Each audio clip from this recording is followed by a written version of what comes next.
Pemirsa, 90 warga di zona merah paparan radioaktif Cesium 137 di Cikande, Serang, Banten segera direlokasi dan dibersihkan dari kontaminasi. Tak hanya manusia, seluruh hewan terpapar radioaktif juga akan dimusnahkan, termasuk kucing dan anjing.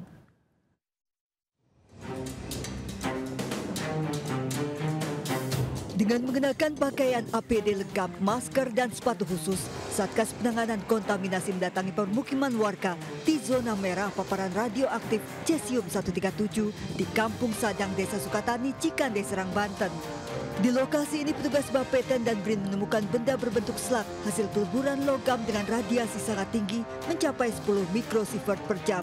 Padahal batas normal paparan radiasi hanya sekitar 0,5 mikrosievert per jam.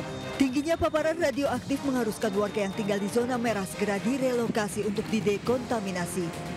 Dari pendataan sebelumnya tercatat 91 warga dari 30 kepala keluarga di zona paparan tertinggi akan direlokasi dalam 3 tahap. Warga yang direlokasi akan mendapat bantuan uang 5 juta rupiah dan keperluan sehari-hari. 235 ton limbah di beberapa perusahaan juga terpapar radioaktif. Dekontaminasi atau pembersihan paparan radioaktif ditargetkan selesai pekan ini. Temukan adanya tingkat radiasi yang tinggi ya, di lokasi ini. Dan kita lakukan proses dekontaminasi sedang berjalan, kita sedang melakukan pengecekan proses dekontaminasinya. Selain manusia, petugas juga akan memusnahkan seluruh hewan terpapar radioaktif termasuk hewan ternak dan peliharaan seperti kucing dan anjing. Paparan radioaktif Cesium 137 dalam dosis tinggi tak bisa disepelekan. Bisa mengakibatkan kerusakan jaringan, resiko kanker dan gangguan reproduksi. Dari Serang, Banten, Mahesa Apriandi, iNews melaporkan. Pemirsa, kabar gembira bagi pecinta anjing dan kucing di wilayah Jakarta karena Gubernur Pramono Anung segera menerbitkan pergub larangan perdagangan dan konsumsi daging anjing serta kucing.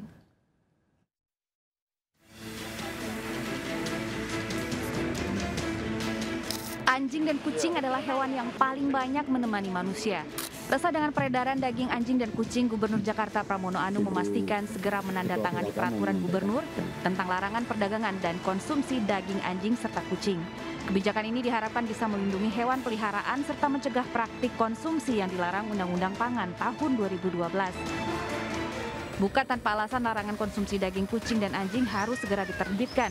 Menurut peneliti bidang kesehatan, sederet efek negatif mengancam manusia bila nekat menjadikan kucing dan anjing sebagai lauk. Risiko utama diantaranya penyebaran penyakit rabies, penularan penyakit hewan lain ke manusia, hingga bisa berdampak ke masalah sosial, yaitu melibatkan pencurian hewan peliharaan. Dengan pergub ini, Jakarta menjadi kota pertama di Indonesia yang secara tegas melarang perdagangan serta konsumsi daging anjing dan kucing. Karena kucing dan anjing seharusnya bebas bermain di halaman rumah, bukan terbujur di atas piring makan. Tim Liputan iNews melaporkan. Pemirsa, Presiden kedua RI Soeharto resmi diusulkan sebagai pahlawan nasional. Usulan itu berselang 1 tahun usai MPR mencabut nama Soeharto di TAP MPR 11 tahun 98 soal nepotisme, korupsi, dan kolusi.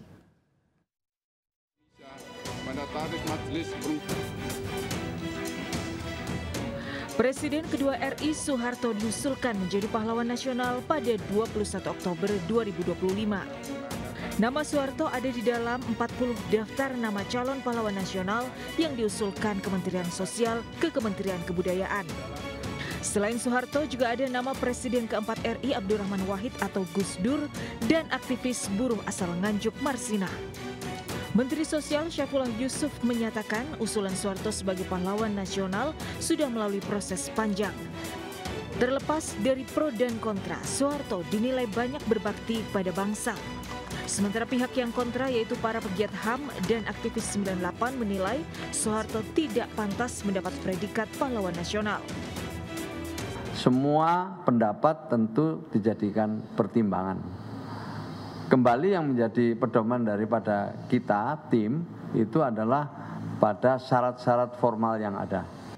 Usulan Soeharto sebagai pahlawan nasional bukan kali ini saja. Pada 2016 silam, usulan tersebut santer dibahas saat Ketua DPR dijabat politisi Golkar, Ade Komarudin. Sebagai partai yang dibesarkan Soeharto, Golkar memang paling getol mendukung Soeharto sebagai pahlawan nasional. Namun usulan itu tidak terwujud. Kans Soeharto sebagai pahlawan nasional mulai terbuka pada September tahun lalu. Saat itu MPR mencabut nama Soeharto dari TAP MPR nomor 11 tahun 1998. Sebelumnya dalam TAP MPR tersebut nama Soeharto disebut spesifik terkait nepotisme, korupsi, dan kolusi. Setahun berselang dari menghilangnya nama Soeharto dari TAP MPR, kini Soeharto resmi diusulkan sebagai pahlawan nasional. Tim Liputan iNews melaporkan. Pemirsa, ada saja kelakuan sejumlah warga Plus 62. Seorang pengemudi mobil kabur tak bayar bensin usai mengisi BBM di salah satu SPBU di Ciputat, Tangerang Selatan, Banten. Sementara di kawasan Mampang, sebuah mobil SUV masuk jalur Transjakarta lengkap dengan pengawalan.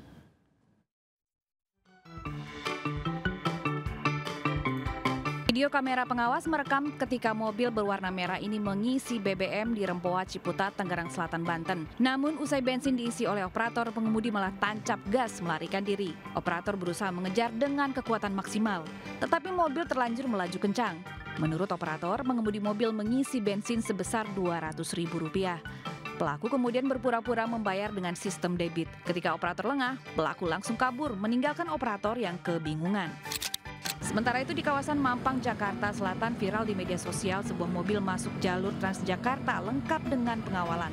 Dalam video yang beredar, mobil serta pengawal sempat ditahan polisi militer.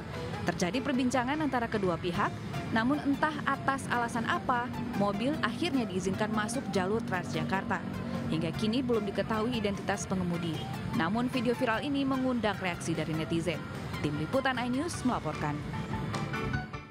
Pemirsa, pengendara motor berboncengan nekat melintas di jembatan Suramadu, Bangkalan, Jawa Timur.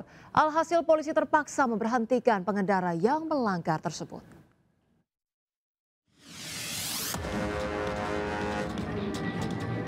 Pengendara motor metik berboncengan kedapatan melaju di jalur cepat khusus roda 4 di atas jembatan Suramadu, Bangkalan. Menghindari bahaya yang ditimbulkan, mobil patroli Satlantas secara perlahan memepet pengendara motor dan menyuruhnya berhenti.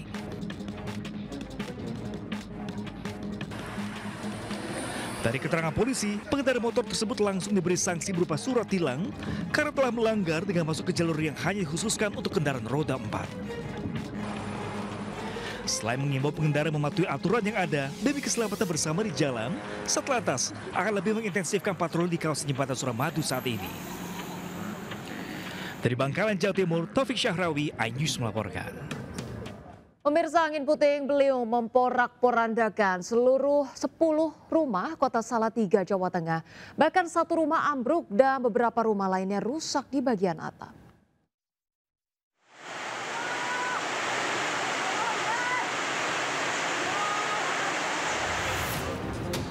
Angin kencang memutar menerjang permukiman penduduk di Kampung Bendosari, Kelurahan Kumpulrejo, Kecamatan Argomulyo, Kota Salatiga, Jawa Tengah. Angin menerjang sejumlah rumah warga yang disertai hujan deras. Sedikitnya 10 rumah mengalami kerusakan.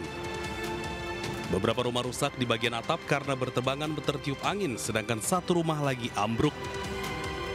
Angin kencang juga menumbangkan sejumlah pohon di pekarangan rumah. Aparat Polres Salatiga Kamis siang langsung diterjunkan ke lokasi untuk membantu warga melakukan pembersihan dan perbaikan. Tidak ada korban jiwa, namun akibat peristiwa ini kerugian yang dialami warga ditaksir mencapai ratusan juta rupiah. Dari Kota Salatiga, Jawa Tengah, Luri Salulu, iNews melaporkan.